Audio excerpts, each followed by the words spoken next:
রাজগঞ্জ ব্লকের মান্তাদারি গ্রাম পঞ্চায়েতের নধাবাড়ি এলাকায় হাতির হানায় মৃত্যু মহিলার। পরিবারের সঙ্গে দেখা করতে মৃতার বাড়িতে গেলেন রাজগঞ্জের বিধায়ক খগেশ্বর রায় ও জেলা পরিষদের সভাধিপতি কৃষ্ণা রায় বর্মন। এছাড়া ছিলেন জলপাইগুড়ি জেলা পরিষদের বিদ্যুৎ কর্মাধ্যক্ষ রণবীর মজুমদার।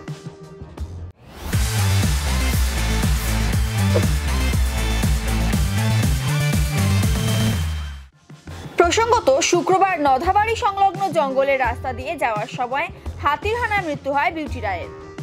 মহিলার মৃত্যুর পর এলাকায় পুলিশ ও বনকর্মীরা গেলে স্থানীয় বাসিন্দারা তাদেরকে ঘিরে বিক্ষোভ দেখান। ধস্তাধস্তিতে 4 জন বনকর্মী আহত হন। এছাড়া বন দফতরের 2টি গাড়ি ভাঙচুর করা হয় বলে অভিযোগ। ঘটনাকে কেন্দ্র করে এলাকায় উত্তেজনা ছড়ায়। জানা গিয়েছে, প্রায় 3 বছর আগে নধাবাড়ির সঠিক রায়ের সঙ্গে বিয়ে হয় বিউটি রায়ের। তাদের 2 বছরের এক পুত্র সন্তানও রয়েছে। গতকালের এই ঘটনায় এলাকায় শোকের ছায়া নেমে এসেছে। এলাকায় বন দফতরে বাড়তি নজরদারি ও ওয়াচ টাওয়ারের দাবি জানান স্থানীয় বাসিন্দারা। কালকে মোটামুটি এটা মহিলা 4-5 জন মিলে এই গ্রাম থেকে ওই গ্রামে যাচ্ছে। তো যাওয়ার পথে আমরা তো অ্যাকচুয়াল জঙ্গল এলাকায় থাকি, যেদিকে বেরোবো সেদিকে জঙ্গল পের হয়ে আমাদের অন্য গ্রাম যেতে হয়। তো হট করে একটা হাতি তাদেরকে অ্যাটাক করে একজনকে ধরে একটু মৃত্যু হয়েছে আর কি। এই একটা ঘটনা, খুব দুঃখজনক ঘটনা। এরকম যেন কারো না হয়। হ্যাঁ, খুব হাতির উৎপাতের জন্য এটা হয়েছে। মাঝে মাঝে কি আমাদের এদিকে যেহেতু এটা গ্রামে জঙ্গলমহল এলাকা, রোজে বের হয় হাতি। আমাদের এদিকে অ্যাকচুয়াল যদি মানে ওয়াচ টাওয়ার একটা বেড়া দিয়ে হাতিগুলোকে যত গ্রামে না আসে, এরকম একটা বিষয় নিয়ে চিন্তাভাবনা যদি ডিপার্টমেন্ট করে, আর লাইট ফাইটের ব্যবস্থা, ওয়াচ টাওয়ার এরকম ধরনের যদি হাতিকে যেটা দিয়ে তাড়ানোর ব্যবস্থা করা যায়, অতটা হয়তো আমাদের মনে নাই বা অতটা জানতে পারছি না কীভাবে হাতিটাকে আটক করা যায়। সেরকম ধরনের কিছু যদি ডিপার্টমেন্ট বা সরকার থেকে যদি কিছু সহযোগিতা করে, তাহলে আমরা গ্রামের লোকগুলো শান্তিমতো একটু থাকতে পারবো আর কি। খবর পেয়ে এদিন মৃতার পরিবারের সঙ্গে দেখা করতে যান বিধায়ক খগেশ্বর রায় ও জেলা পরিষদের সভাধিপতি কৃষ্ণা রায় বর্মন। বিধায়ক খগেশ্বর রায় জানান, গতকাল খুব মর্মান্তিক একটি ঘটনা ঘটেছে।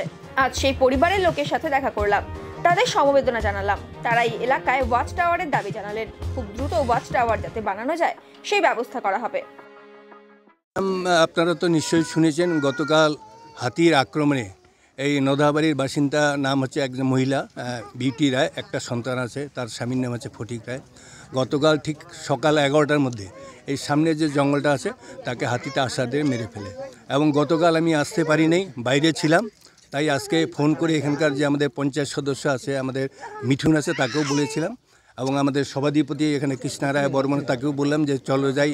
আমাদের জেলা পরিষদের আমাদের বিদ্যুৎ কর্মাধ্যক্ষ রণবীর মজুমদার আছে, তাদেরকে নিয়ে আসলাম পরিদর্শনে। দেখলাম এরা যে কথাগুলো বললো যেটা বাস্তব, যে বর্তমানে এত হাতির অত্যাচার এবং তার জন্য ফরেস্টে যারা গার্ড আছে ঠিকমতো ডিউটি দেয় না।